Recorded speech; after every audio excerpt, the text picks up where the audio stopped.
Good afternoon, everyone. Today, as you know, the judge rendered a court decision today to put the ballot initiative to recall the county executive for September 30th, 2025. I applaud the court's decision to uphold the county charter and honor the will of the voters. Today's ruling sends a clear message that the people of Jackson County, not political maneuvering, will decide this recall. Now it's the time for the county executive, Frank White, to obey the election and the judge and let it proceed without delay. The election boards should respect this ruling. We recognize that this is a tight timeline, but we also recognize that the voters deserve a well-run, accessible election on September 30th. I call on the election administrators to move quickly and transparently to meet this moment. The legislature stands ready to support their efforts that every available voter can cast their ballots without confusion or barriers. This is about protecting democracy, ensuring the voices that all citizens, the 43,000 that signed those petitions, that their voices are heard, that everyday citizens have a voice on September 30th. I'm joined here by our county clerk, Mary Jo Spino, and our attorney that represents the clerk's office and the legislature, Pat McInerney with Spencer Fain.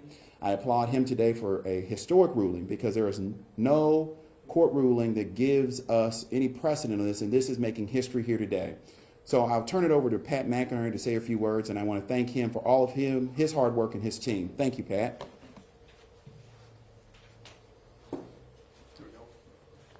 Thanks, Mr. Chairman. I'm Pat McInerney. My last name is MC capital I-N-E-R-N-E-Y. I'm with the law firm Spencer Fain. There's an easy message from the court today. Jackson County voters won today. After nearly 43,000 people and the elected Jackson County legislature compelled this result, the court said the voters should decide this without delay at the very earliest time. Even though it was probably inconvenient and took some work over the weekend, we applaud this court and this judge's ruling. He took the time and put the effort in to come up with a clear and we think a very right decision. So the will of the people wins today. The court said this recall is so important that it has to happen as soon as possible, and it will, September 30th.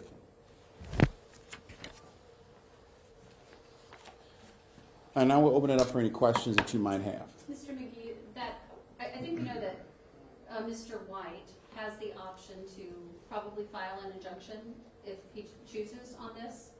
Do you anticipate that happening, him trying to maybe halt the proceedings a little bit longer? Well, I think we should just look at history. The county executive, Frank White, has a history of delay in this process. He took 10 days when he didn't need to deny the folks a right to vote on this. He's now, as you're talking about, maybe even looking at an appeal. But at this point, we can't worry about that. We have to worry about making sure that people have the right to vote on this matter, and they do. The judge agrees with us. It's September 30th, and that's what this legislature and that this court has stated, and that's where we're moving towards. So if he wants to have an appeal, that's a side issue that has nothing to do with the people voting, has nothing to do with the petitioners or the people who signed the petition or even the courts. They've stated it's September 30th, and that's what we're moving towards. That's what the election boards are moving towards. As far as election authorities, can an election before November open them up to potential legal challenges? I don't believe so. This is a judge's order. So the judge has said that this is a deemed illegal election September 30th. So I don't know how there would be any liability for the election boards because this was not decided by the court. This was not decided by the legislature or the election authorities. It was decided by the courts, which is the rule of law. And the ordinance that you guys are going to hear this afternoon, 5995, I think it is that just tossed out now? Oh, I think it will be now that you have a court order. I mean, the way I can put this is that the election director in Jackson County said it best. Everybody was waiting for a judge's order. They have one, and it's September 30th, and that's what we're moving forward with. So is the county willing to pay the entire cost now that it's not going to be in November, barring a legal challenge from the county executive? I don't think there was ever a question of whether the county would pay the legal costs. I think we assumed that we would pay the legal costs in this process like we do with any other election. The issue was becoming is whether we would have to pay more in a special election or have it in November. The judges made that decision, so we will pay the cost to bear the election on September 30th. So that will require an ordinance at a later meeting? Oh, at a later meeting, like we do with any other election. Yes, it will require an ordinance at a later meeting. Jeff? Ron, could you walk through the mechanics of this? It's September 30th. The voters have voted. Let's say it's a yes. what happens? So upon Somebody gets appointed, how long do they serve? Anybody can be appointed, right? How does that work? So there's a two-step process. At the point of the certification of the election, the office is immediately vacated. I, as chair, will appoint the temporary executive, which would last anywhere between 7 to 10 days. It could last less than that or more than that. And then the legislature would come together, and then they would decide to fill out the remaining year of the county executive's current term, and then that would be the process. It's whoever can get to 5 at that point. But prior to that, it would be the appointment of the chair would serve as a temporary chair until that person is named. Now, if the legislature cannot agree on a person, the charter states that the presiding judge would pick that person. Are you interested in the interim role?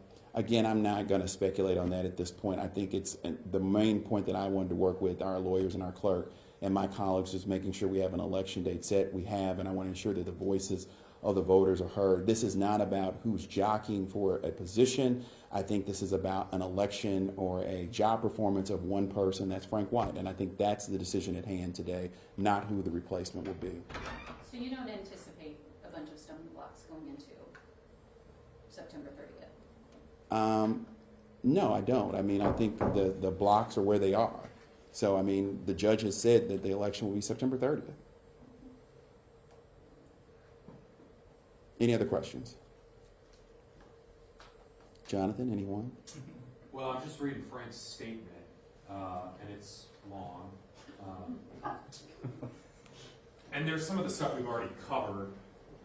Do you think this is more about property assessments, or do you think it's about stadium subsidies or a combination of both? Well, let me just say this. The stadium's failed. The property taxes have continued to be an issue, and they got 43,000 signatures. So, and it's never happened before. So I think anybody can do the math of what this is about. Property assessments. Correct. In your eyes. And now it's not just about property of homeowners. It's now about commercial properties, people that own businesses. That has been another part of this. So I think that, unfortunately, the county executive is tone deaf of the issue at hand. This has nothing to do with about stadiums. Stadiums were decided in April of last year. It failed. No one's talking about stadiums anymore. Just the county executive. So your response to Mr. White saying this recall effort isn't about performance or good government, it's about one thing, stadium subsidies, that's your response to that? Yeah, I think he's the only one that thinks that. I think if you ask the average person on the street, it's about their property taxes and his job performance. He's been county executive since 2016, and property taxes have continued to skyrocket since that time. And there has been a lack of an explanation as to why, and the calculations behind many of those increases. And I think for most people, the blame has been sitting with the county executive, not with anybody else. All right, thanks, guys. Thank you. Thank you.